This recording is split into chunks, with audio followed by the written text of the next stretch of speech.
Gandikota minor బాలిక case కాస్త సమయం పడుతుందన్నారు రాయలసీమ డీఐజీ కోయ ప్రవీణ్. సెల్ టవర్ ఆధారంగా 350 మందిని గుర్తించామని తెలిపారు. 300 మందిని విచారించామని, మిగిలిన 50 మందిని విచారించాల్సి ఉందని చెప్పారు. పరిసర ప్రాంతాల్లో సీసీటీవీ కెమెరాలు అనేవి లేకపోవడం వల్ల, అందుబాటులో లేకపోవడం వల్ల కూడా పూర్తిగా టవర్ డంప్ అనాలిసిస్ మీద మా యొక్క పరిశోధన జరుగుతుంది, దర్యాప్తు జరుగుతుంది. సో ఆ 2 గంటల సమయంలో మనం అక్కడ ఏదైతే డెడ్ బాడీ లభ్యమైందో ఆ ప్రదేశంలో 2 టవర్ల యొక్క సిగ్నల్ వస్తుంది. గండికోట టవరు, తర్వాత కొండ అవతల ఏదో గుర్రం ఏదో ఉంది ఊరు, ఆ జాతర కూడా జరుగుతుంది అక్కడ. అవతల వైపు నది అవతల వైపు ఉన్న కొండ మీద టవర్ కూడా వస్తుంది.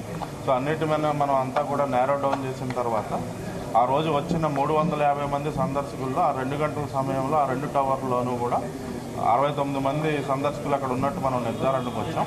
సో వాళ్ళ కోసం కూడా టీమ్స్ పంపించడం జరిగింది.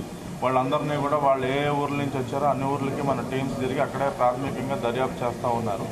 ఏమిటంటే మనకి ఇది ప్యూర్ టెక్నికల్ అనాలిసిస్ కాబట్టి ఒక విధంగా చెప్పాలంటే ఇప్పుడు మనం చేస్తున్నది గత 10 రోజులుగా 10 మంది అధికారులు అదే కేసుపై సీరియస్ గా ఉన్నారన్నారు. గండికోట ప్రాంతంలో మైనర్ పిల్లలకు గదులు ఇవ్వకుండా స్ట్రిక్ట్ గా చెప్పడం జరిగిందన్నారు.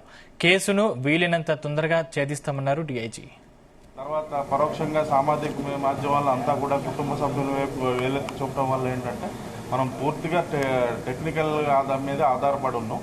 అన్ని రకాలుగా మనం అన్ని చూసిన తర్వాత అవసరమైతే కుటుంబ సభ్యుల మీద కూడా మనం విచారిస్తాం. ప్రాథమిక అంచనా ప్రకారం హత్య అనేది 11:45 నుంచి 1:45 మధ్యలో జరిగి ఉండే అవకాశం ఉందని ఒక మనం ప్రాథమిక నిర్ధారణ చేస్తాం.